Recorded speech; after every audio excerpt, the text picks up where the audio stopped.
is increasing at the rate of this. अब हम question number 2 start करते हैं, देखते हैं क्वेश्चन नंबर 2 इनसे क्या बोला है। The volume of cube is increasing at the rate of this, यानी वॉल्यूम ऑफ क्यूब जो है वो इंक्रीज कर रही है इस रेट से। रेट का मतलब रेट ऑफ चेंज, अगर आपको पता होगा। कहने की बात क्या है, यहाँ लिखा है सेंटीमीटर क्यूब, ये होती है वॉल्यूम की यूनिट, यहाँ है सेकंड, ये है टाइम की यूनिट। अगर आप ध्यान से देखोगे, ऊपर लिखा है बी, नीचे लिखा है एस, यहाँ लिखा है रेट, यानी ये रखा है हमने डीवी बाई dt। कितना रखा है dv by dt? 8 centimetre cube per second, ये हमें दे रखा है। फिर क्या दे रखा है, फिर क्या बोल रखा है क्वेश्चन में, how fast is the surface area increasing, किस रेट से सरफेस एरिया इंक्रीज करेगा। यानी हमसे पूछा है ds बाय dt, निकाल तो समझ में आ गया होगा। जहां पर s का मतलब है सरफेस एरिया, टाइम का मतलब है, t का मतलब है टाइम, समझ में आ गया होगा।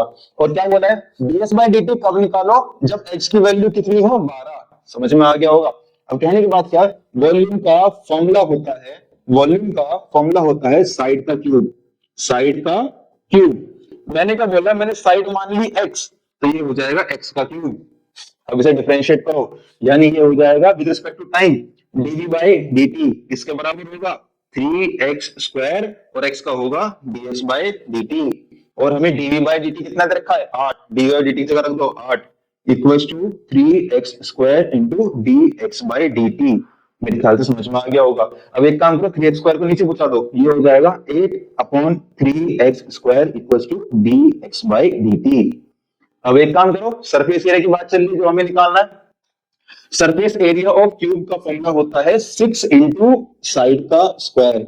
और मैंने अभी बोला, अपनी साइड को क्या माना, साइड को माना मैंने x, तो ये हो जाएगा x का स्क्वायर। अब इसे डिफरेंशिएट करो with respect to time, s का हो जाएगा ds by dt equals to 6 ऐसे, x स्क्वायर का क्या होगा 2x, और x का dx बाय dt। समझ में आ गया होगा। ये लिखा है 6, ये लिखा है 2, ये लिखा है x, और ds बाय dt की वैल्यू कितनी है आपकी, 8 upon 3x square, 8 upon 3x square. अब एक काम करो, 3 1 जा, 3 2 जा, और उसके बाद x से x कट गया, क्या क्या बच गया, यहाँ आया 4 और 8 कितना 32, नीचे कितना बचा x। और हमें x यानी साइड की साइड यानी एज होती है, और एज कितनी दे रखी है 12, तो मैंने क्या बोलूंगा, ये तो मेरा ds बाय dt निकल गया।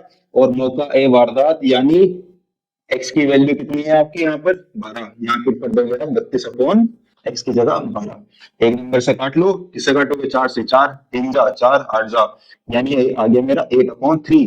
अब यूनिट लिखना मत भूल जाना, ये है ds यानी सरफेस एरिया। सरफेस एरिया की यूनिट होती है सेंटीमीटर स्क्वायर, यहाँ ऊपर लिखोगे सेंटीमीटर स्क्वायर, नीचे लिखा है टाइम यानी सेकंड। ये मेरा आंसर आ गया। मुझे लगता है समझ में आ गया होगा। अगर इसको समझ में नहीं आया वो उनसे डाउट के तौर पर व्हाट्सएप पे पूछ सकता है।